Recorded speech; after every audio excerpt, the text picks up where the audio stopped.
Now it's over. It's not quite enough tension, so I use stocking cap. Stick that in there.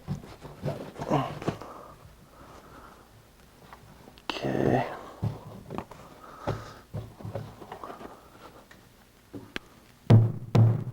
Voila.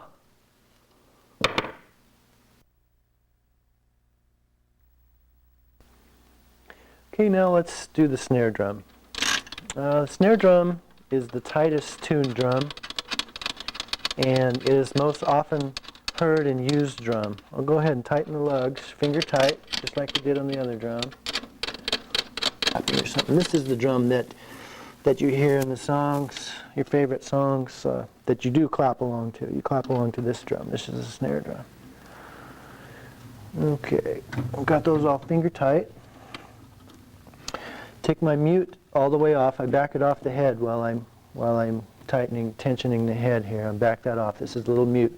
It's a little felt pad, and it's when I tighten it back up, it's going to come up and bump the bottom of that drum head and keep it from resonating. And I'll show you the difference when I use it and then when I don't. On my snare, I use that mute pad there. Okay, let's diagonally tighten this.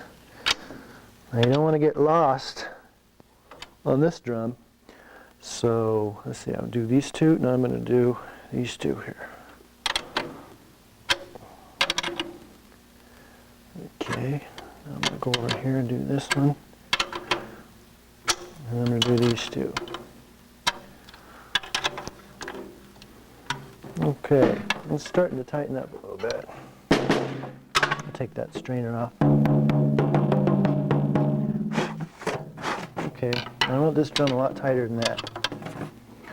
That's the first step, getting that drum tight. Okay, I'm going to tighten each one again.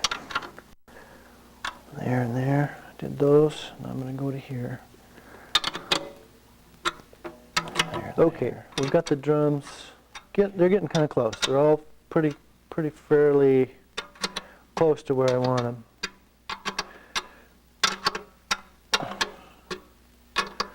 Okay, let's have a listen to that drum. Oh, that's getting real close. Okay, let's do the finger thing and let's go around and listen to each individual lug.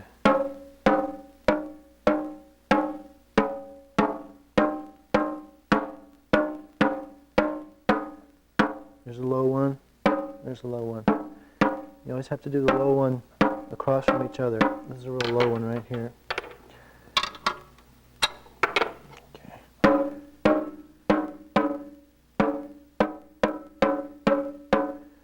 These two are low. I think it was that one. That one felt soft when I tightened it.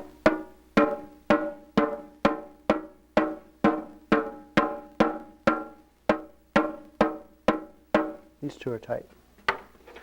Maybe a little too tight. Now I'm going for uniformity here. I'm not going after my complete sound yet, but I want everything to be uniform, and then I can raise everything or lower it just minutely, and I'll keep my uniformity.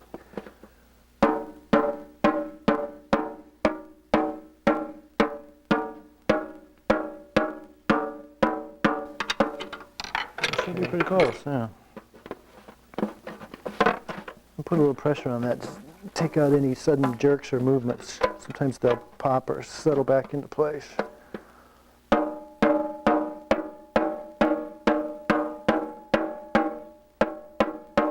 Okay, I like that.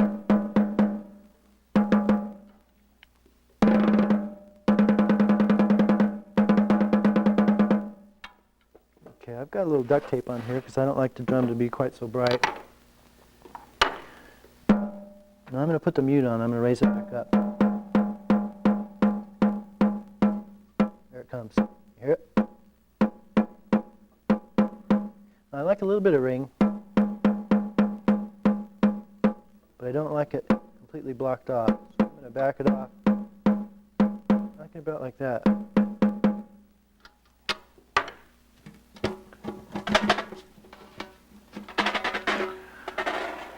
The bottom head is a real thin head. You never want to hit that with the drumstick. You put holes in it. Trust me on this. Tension on this head is a little bit lighter than the tension on the top. I don't tighten it quite as tight, but I get them pretty well matched. I've already got this. You can take this strainer, the snare off, and undo the strainer, and you can do the little finger trick and go around. But if you tap around here, tap real lightly, get it nice and even.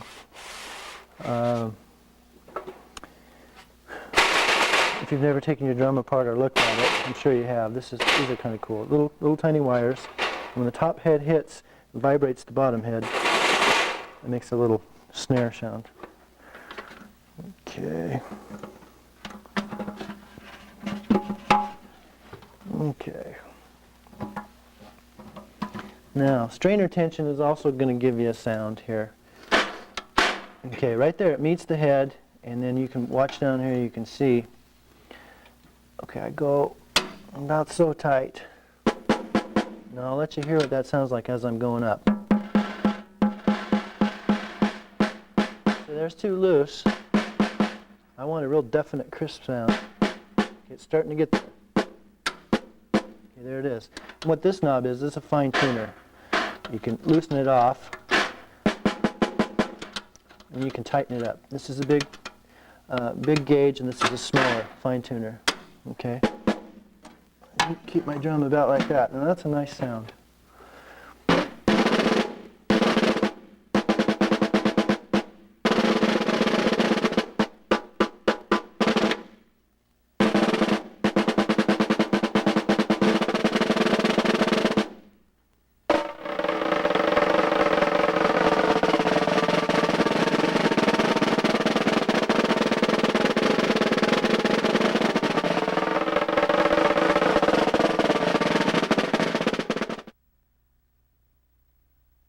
Now that we've got our drums tuned individually, let's talk about the relationship to the other drums.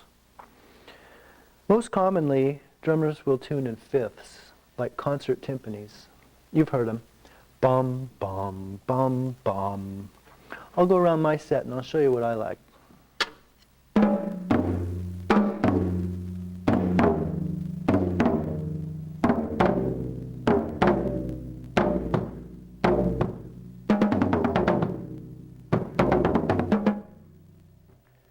Tuning your drums is a real personal thing. It's kind of like a guitar player when he picks out his strings and his amplifier. Don't be afraid to experiment with your drums. When you find a sound that you like, you can raise and lower your drums. Once they're in tune, like we already have, by just simply tightening just a tiny bit, and do the same thing all the way around, it'll keep your drum in tune. You can raise it, you can lower it all the way around, just minutely. I'm talking like just a 1/16 of a turn. It'll help you dial it in, tune it in. Who knows, you may create a new sound. Experiment with them, it's fun.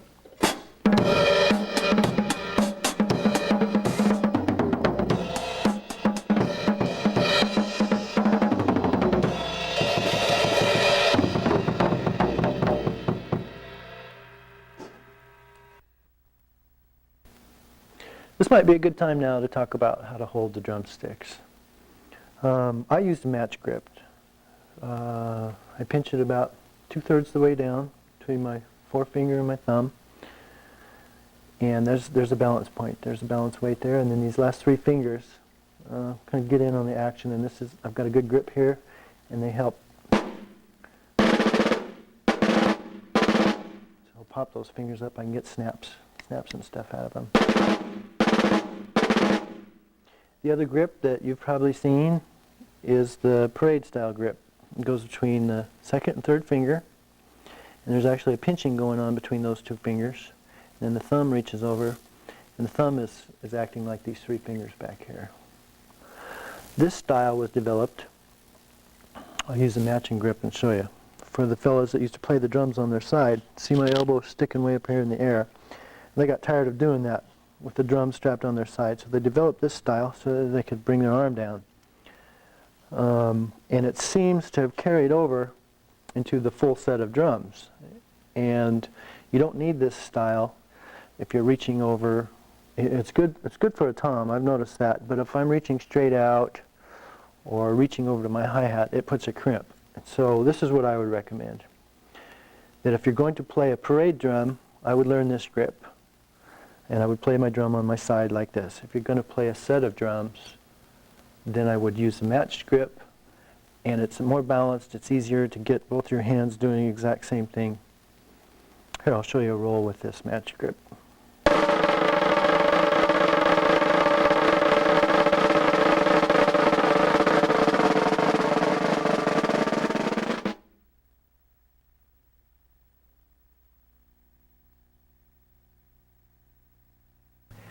Reading music is nothing more than math and simple fractions.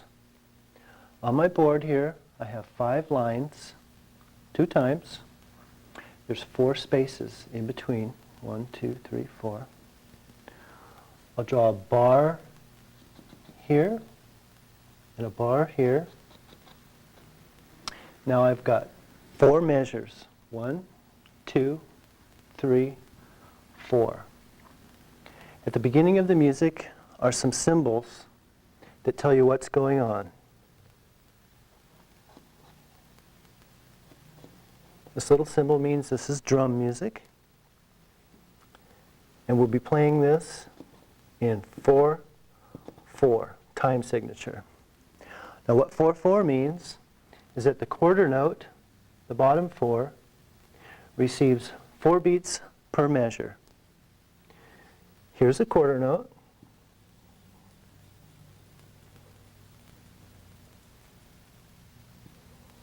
One stem.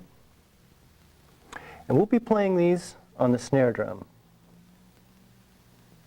SD, snare drum. Snare drum is played on the 2nd space. I'm going to go ahead and fill in 4 quarter notes.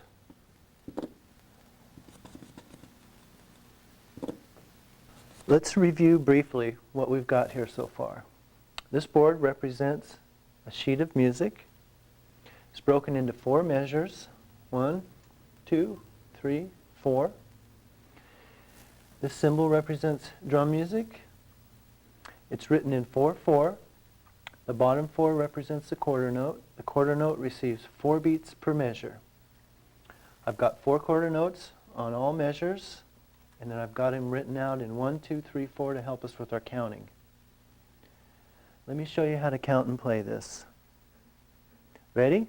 1, 2, 3, 4. 1, 2, 3, 4. 1, 2, 3, 4. 1, 2, 3, 4. 1, 2, 3, 4. 1, 2, 3.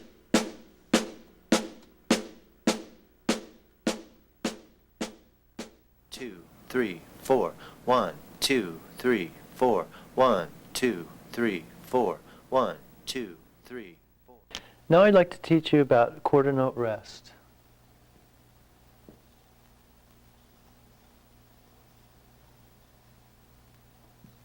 This is a quarter note rest. And what it does is it holds a spot, but it doesn't get played. I'm going to put them on 2 and 4 on each of the measures.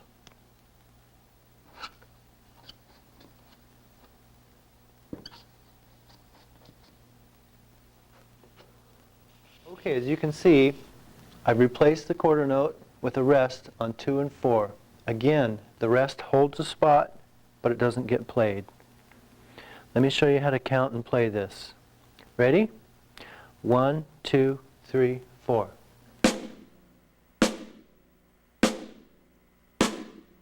1, 2, 3, 4. 1, 2, 3, 4. 1, 2, 3, 4. 1, 2, 3, 4.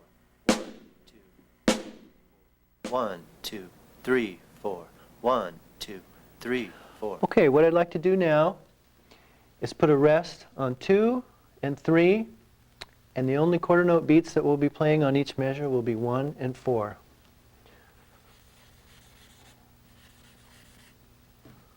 So I'll put the quarter note back here on 4, and put my rest here on 3. Now I'm going to do that to all the rest of the measures.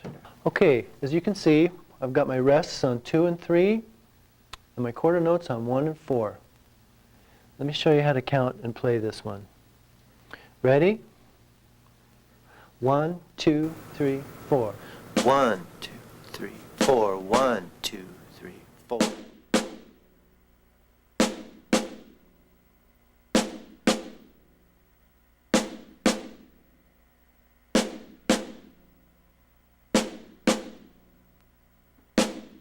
2, 3, 4. 1, 2, 3, 4. 1, 2, 3, 4. 1, 2, 3, 4. 1, 2.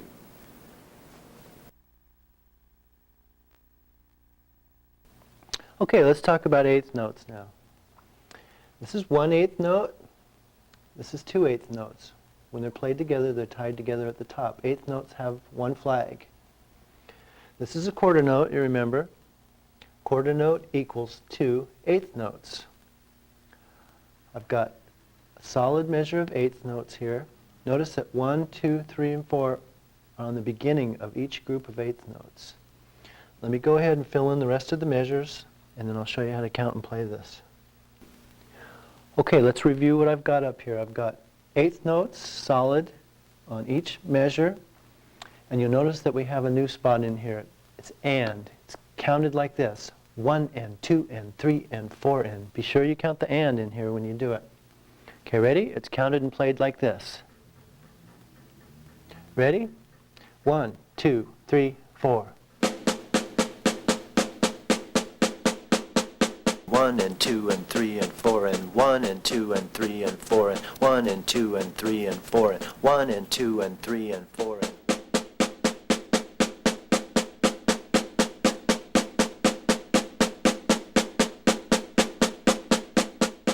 Okay, now we're going to mix quarter notes and eighth notes together. Remember, when you play the eighth notes, count the and also.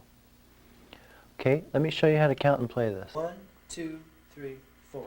1, 2, 3, 4 and 1 and 2, 3 and 4. 1, 2 and 3 and 4. 1 and 2, 3 and 4 and 1, 2, 3, 4 and 1 and 2, 3 and 4. 1, 2 and 3 and 4. 1 and 2, 3 and 4 and 1.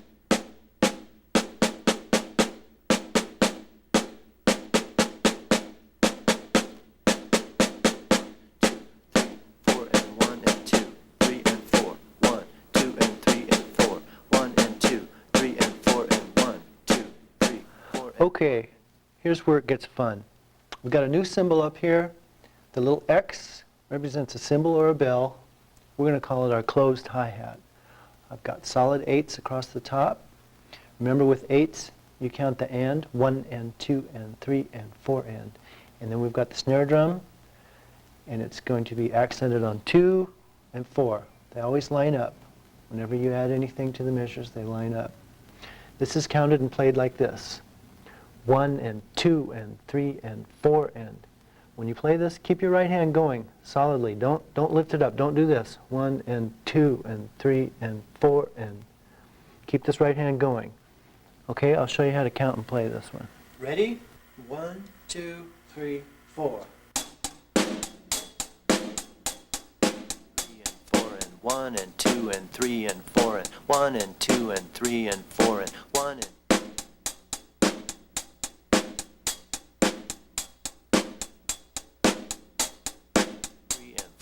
1 and 2 and 3 and 4 and 1 and 2 and 3 and 4 and 1 and 2 and 3 and 4 and 1 and 2 and 3 and 4 and 1 and 2, 3 and 4 and 1 and 2 and 3 and 4. Okay, now we're going to be doing 3 things at the same time. Don't move on unless you've gotten the last part, but if you have, let's go. Okay, this is an accent mark.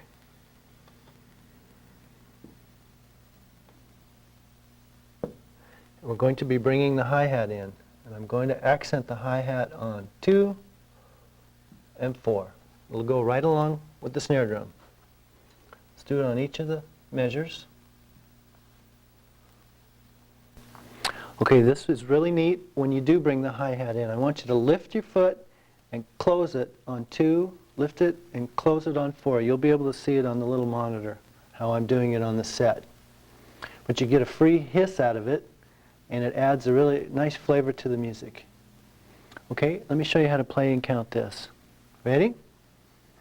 1, 2, 3, 4. 1 and 2 and 3 and 4 and 1 and 2 and 3 and 4 and 1 and 2 and 3 and 4 and 1 and 2 and 3 and 4 and 1 and 2 and 3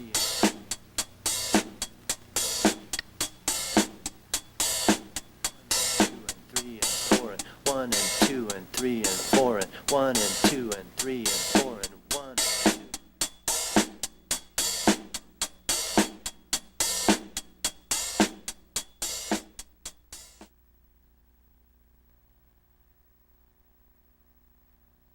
Okay, don't move on until you got the last bit. But if you have, let's add the bass drum. We're going to be doing 4 things at the same time now. This is great.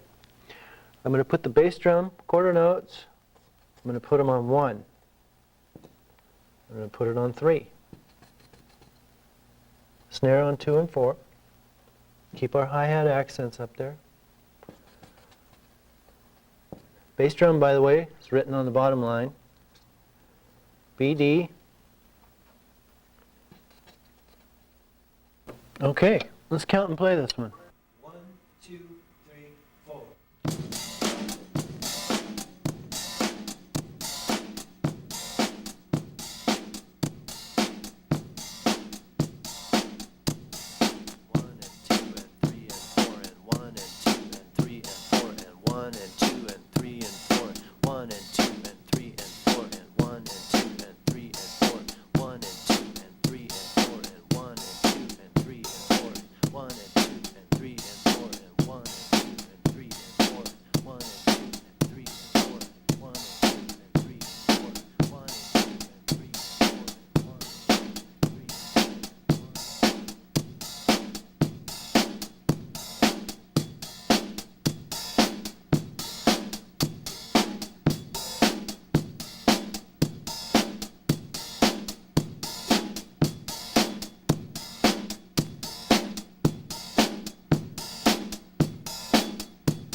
This is the 8th note rest. Notice that I've got it on the bass drum line. I've got it lined up. The rest is on 2, and the new beat is added at 2 and. You'll be able to recognize this. It goes like this. Boom, pop, boom, boom, pop, boom, pop, boom, boom, pop. And the whole time the hi-hat's going boom, pop, boom, boom, pop, boom, pop, boom, boom, pop. I'll give you a chance to study this at the end of the drum video. Go ahead and take a look at it now.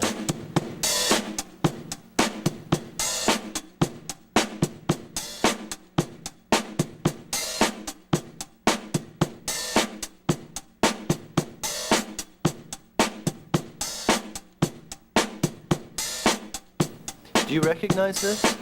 This is probably the most popular drum beat in the whole world, and now you should be able to play it.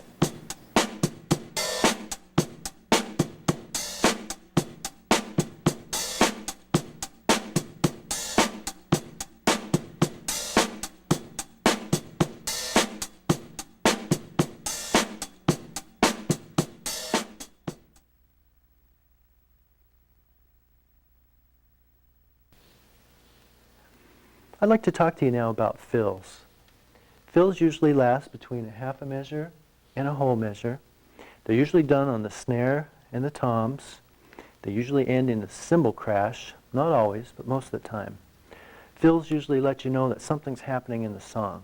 You're going from a chorus to a verse, from a verse to a guitar solo, something's going on. No two drummers do a fill the same. This is your trademark or your signature. This is a time when your individuality comes out. 16th notes are great for fills. This is a 16th note.